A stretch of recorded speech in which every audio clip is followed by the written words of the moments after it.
Welcome back to my channel এমডিমিম lifestyle. আজ আপনাদের সাথে শেয়ার করব কাঁচা আম কীভাবে ফ্রিজ ছাড়া 1 বছর সংরক্ষণ করা যায়।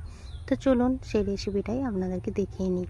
তো সবার প্রথমেই আমি আগে নিয়ে নিয়েছি পানিকে আমি 5 মিনিট ফুটিয়ে নেব। আর এই পানিতে দেব নুন দেবো আমি 1 লিটার পানির জন্য প্রায় আড়াইশোর মতো নুন দেব। তো 5 মিনিট দেখুন আমি পানিটা ফুটিয়ে নিয়েছি। পানিটা ফুটিয়ে নেওয়ার পর দেখুন কীরকম অবস্থা। তো এই পানিটাকে আবার পুরোপুরি নর্মাল টেম্পারেচারে নিয়ে আসবো। তারপরে আমরা আমটা সংরক্ষণ করব। আর এই আমটা আমরা পানি দিয়ে সংরক্ষণ করছি, এটা ভিনিগার দিয়েও সংরক্ষণ করা যায়। সেমভাবে ভিনিগারের সাথে নুন মিশিয়ে 5 মিনিট ফুটিয়ে নিলেই হবে। তো দেখুন এখানে আমরা পুরো সম্পূর্ণ কাঁচা আম নিয়েছি, একবারে টাটকা কাঁচা আম। কাঁচা আম তো শেষ হওয়ার পথে, আপনারা যত তাড়াতাড়ি পারেন কাঁচা আম এভাবে সংরক্ষণ করে রাখুন। কাঁচা আম শেষ হয়ে যাওয়ার আগে যদি আমরা এভাবে কাঁচা আমকে সংরক্ষণ করে রাখতে পারি, তাহলে কিন্তু আমরা সারা বছর কাঁচা আমের একটা স্বাদ পাবো। তো দেখুন আমি এখানে কাঁচা আমকে টুকরো করে নিয়েছি আর নিয়েছি কাঁচা লঙ্কা। তবে আমি এখানে দুরকমভাবে কাঁচা আমকে টুকরো করেছি, একটা খোসা সহ আর একটাকে খোসা ছাড়িয়ে নিয়েছি।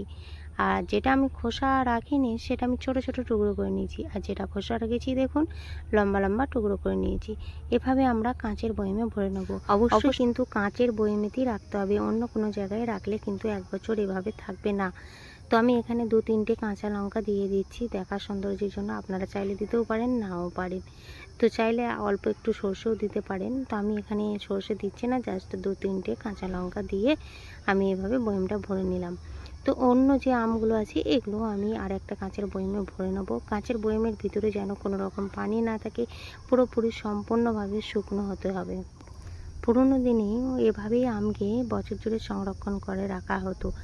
এখন তো আমরা ফ্রিজে সংরক্ষণ করে নিই। তো এভাবে সংরক্ষণ করলেও পুরোপুরি 1 বছর সংরক্ষণ করা যায়। কেরালাতেও কিন্তু এভাবেই সংরক্ষণ করা হয়। তো চলুন এভাবে আমি বয়মে ভালোভাবে ভরে নিয়েছি।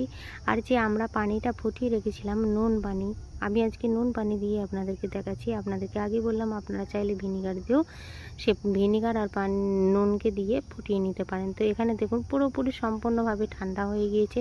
পুরো নর্মাল যে পানি হয় সেরকম নর্মাল টেম্পারেচারে আসতে হবে পানিটা। তারপরে আমরা এই বয়মের ভিতরে দেখুন পানিটাকে দিয়ে দেবো। আর এমনভাবে পানিটা দেব যেন পুরো আমগুলো ডুবে থাকে পানির মধ্যে। আমগুলো যাতে ডুবে থাকে সেটাই চেষ্টা করবেন। এবারে আমরা ভালোভাবে ঢাকনাটা এঁটে আমরা কিন্তু 1 বছর সংরক্ষণ করতে পারি। তবে আমি এখানে অল্প একটু ভিনিগার দিয়ে নিয়েছি, ভিনিগার দিয়ে ঢাকনা এঁটে রেখে দিয়েছি। তো আপনারা চাইলে ফ্রিজেও রাখতে পারেন। ফ্রিজে রাখলে কিন্তু কচকচে ভাবটা থাকে, কাঁচা আমের যে কচকচে ভাব সেটা কিন্তু থাকে। কিন্তু বাইরে রাখার ফলে কি হয়, কাঁচা আমের কচকচি ভাবটা থাকে না, একটু নরম স্বাদের হয়ে যায়, বাট কাঁচা আমের স্বাদটা কিন্তু থাকে। আপনারা চাইলে ডাইনিং টেবিলের উপরেই রেখে দিতে পারেন, আবার চাইলে আপনারা ফ্রিজেও রাখতে পারেন। তো চলুন আরও একটা পদ্ধতি আপনাদের সাথে শেয়ার করে নিই। দেখুন এখানে কাঁচের বয়ম নিয়ে নিচ্ছি, শুকনো পানি নাই সেই রকম দেখেই নেবেন। তো এর মধ্যে আমি কয়েকটা গোটা আমকে নিয়ে নিচ্ছি। ভালোভাবে গোটা আমগুলো আমি বয়মের ভিতরে নিয়ে নিচ্ছি, তারপরে আমি ওই নুন পানিটা দিয়ে নেব। তো এখানে আমি 3 ধরনের আপনাদের কাছে কাঁচা আম সংরক্ষণের পদ্ধতি দেখালাম।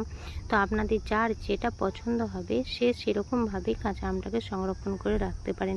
একবার হলেও ট্রাই করে দেখুন, দেখবেন 1 বছর পুরোপুরি আপনার ভালো থাকবে। আর যদি ফ্রিজে রাখেন তো তাহলে তো একেবারে কচকচে কাঁচা আমের স্বাদ আপনারা নিতে পারবেন। আর যদি ডাইনিং টেবিলে রাখেন হালকা একটু নরম তো হবে, বাট কাঁচা আমের স্বাদটা কাঁচা আমের মতোই থাকবে।